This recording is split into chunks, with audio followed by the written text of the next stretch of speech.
Hey headphone people, welcome back to the channel. MrAyrit here. Got a little comparison for you today.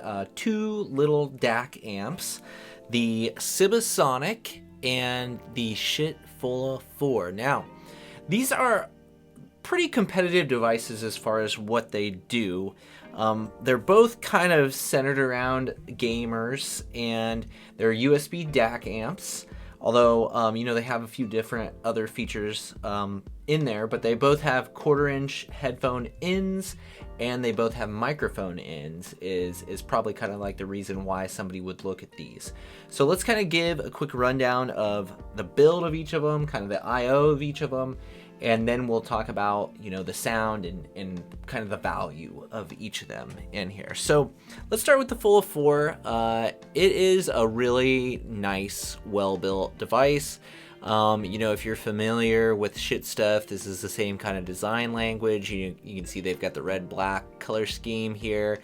It's about the size of like a pack of cigarettes, I would say. So a nice compact little thing. It's metal, you know, it's got a little bit of weight to it. It feels good. Knob feels good on it. And on the front here, you can see it's 1/4-inch, and then this little guy is the microphone input. Around the back is where this device gets pretty interesting, especially when compared to the previous generations of the Fulla, because you can see it's got the line out. It's got USB-Cs. One is for just USB connection and will do power, and then the other one is for power if you're using the optical in. So just the fact that you get optical in on this is really, really cool, and adds a lot of versatility to this thing. I believe when we start talking about sound and stuff, I believe this is the AKM version of this. So now it would be a Fulla E, if I understand things correctly, and that would mean that it's switched to an ESS DAC on the inside and chipset because of the AKM fire. They had to switch all that stuff. So I think this is the AKM one. And that's pretty much that guy. Syba Sonic, a little bit bigger plastic build, doesn't feel nearly as nicely built as the Fulla 4 does. Knob feel, you know, again, it's got this knob on the top design, but it's plastic. It still doesn't feel as good as the Fulla, and it's kind of like, it's not nearly as smooth either. Around the front on this guy, we've got a 1/4-inch and a 3.5 for headphones, microphone, and then this is a little 3.5 for like if you want to bring like another device, like plug your phone in and listen to music or something like that. Like that's what this little guy can be for. And then you've got a little toggle here, and if you can see it, it's got D, which I believe means default, and then you've got treble, and then you get some treble emphasis, and then like a bass boost or bass emphasis down there as far as that goes. And then around the back, this guy's a little bit different. It's kind of got the old school USB for an input, and then these are optical outs, actually, along with RCA outs. So again, I mean, they both kind of have a little bit different functionality to it.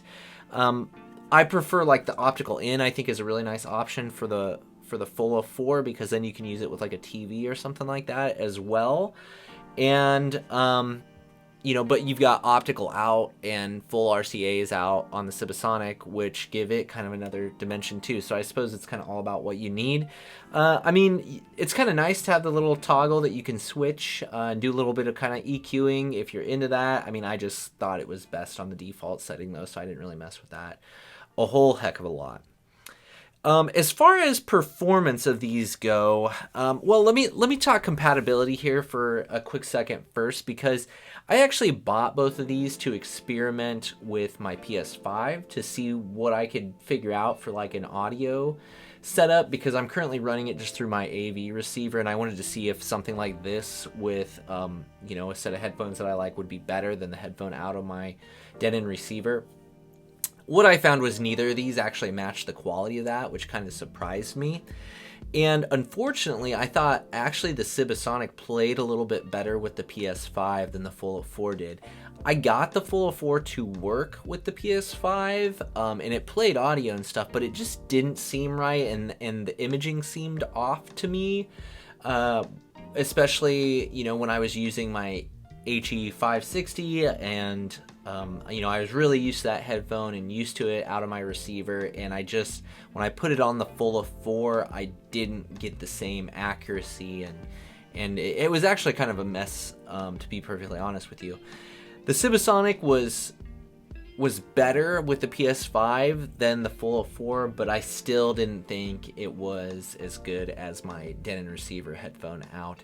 So ultimately, like, neither of these devices are working for me. I do think both of them in general sound better with my computer, but I don't game on my computer because it's a Mac, so I can't really talk about gaming performance on the computer, but I mean, audio quality wise, I can speak to both of these, and I would say that you know, the Fulla 4 probably has the edge. It's got a little bit more clarity, a little bit more definition to it.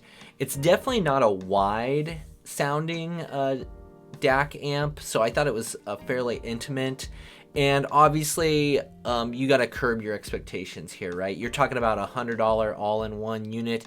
It's not going to sound as good as something like a dedicated DAC amp stack. The closest thing I have to like price point of this with a stack right now would be the O stack, so O2 amp and O DAC from JDS Labs, and I thought they were pretty much on par, but I would probably give it slightly to the O stack. Just I felt like it just resolved a little bit better and presented space a little bit better, was a little bit wider than the Fulla, and it wasn't as in your face with details. The Fulla 4 is a pretty in your face sound, in my opinion.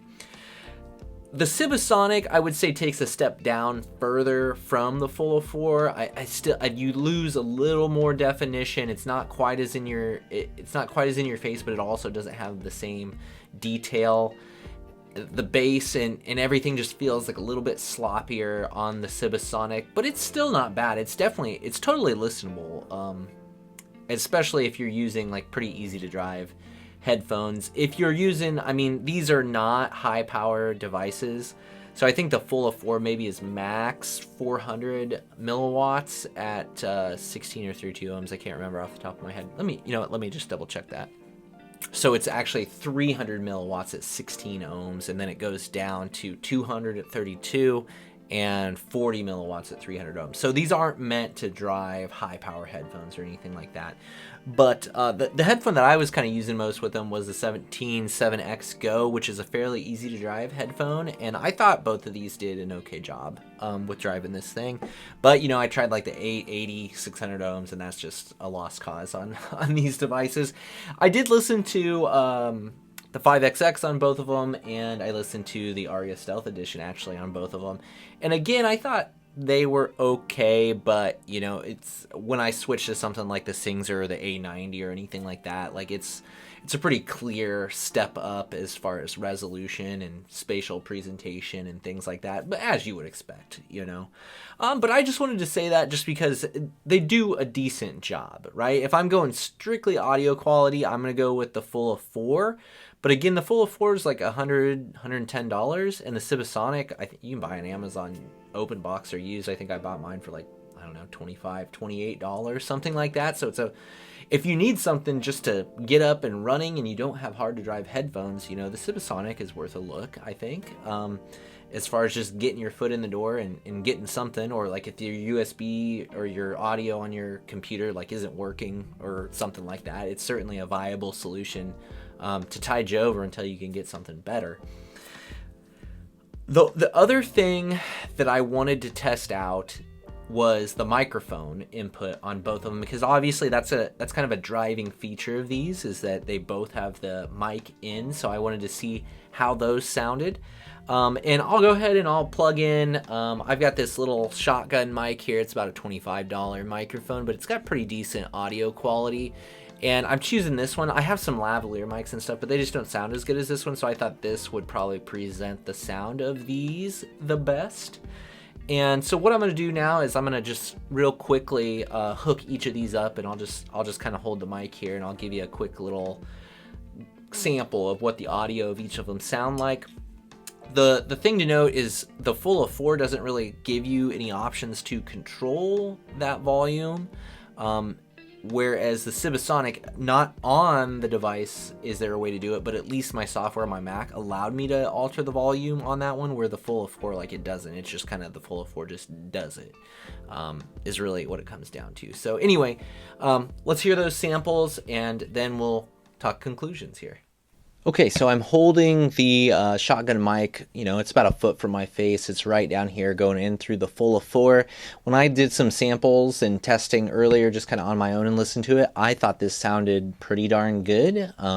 So we'll go ahead and we'll switch over to the Syba Sonic now, and we'll see if you can hear a difference or if I can hear a difference, and then you'll at least kind of know the quality of each microphone input.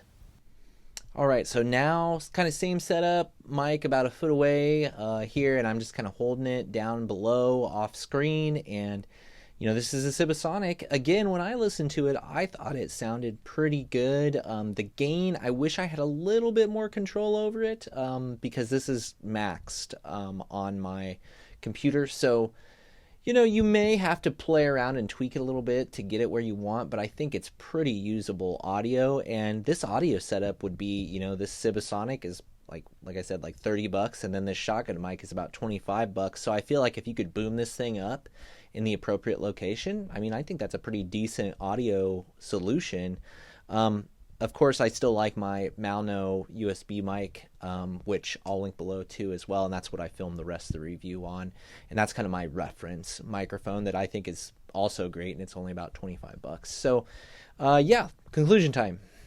So after all said and done here, where do we land on these two devices? I think they're both decent for their price categories. I mean, it's hard to argue with the value of either of them just because they do so much for so little money. I mean, I think the Fulla 4 has kind of tough competition with the Syba Sonic because it still doesn't sound as good as, you know, like a Modi Magni stack would, or any of those other kind of like $100 a piece amp DAC stacks, and it doesn't sound, you know, that much better than the Syba Sonic. So I guess in my head, I'm thinking for my use case, as long as you don't need the optical in, I would probably just start with like the Syba Sonic, and then you can, you know, when you have more money or you wait for a good deal to come along, you can pick up yourself a stack, and you'd be further ahead unless you need to have that microphone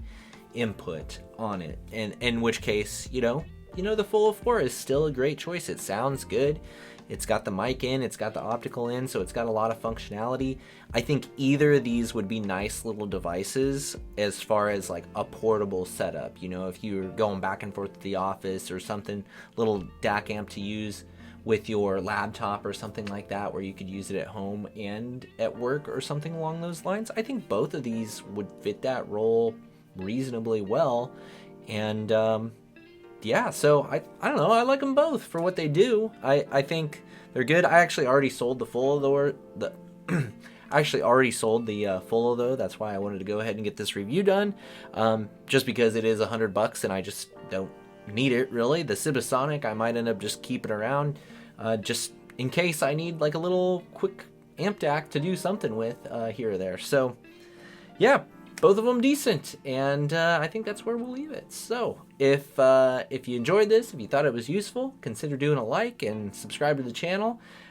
Lots more reviews to come in the future about headphones and headphone related gear and accessories, and, you know, maybe also some gaming stuff here and there as well. I don't game as much as I used to, but I still do enjoy doing it and still kind of like the gear and things associated with it as well. So yeah, thanks again for your time. I always appreciate it, and I will see you in the next one.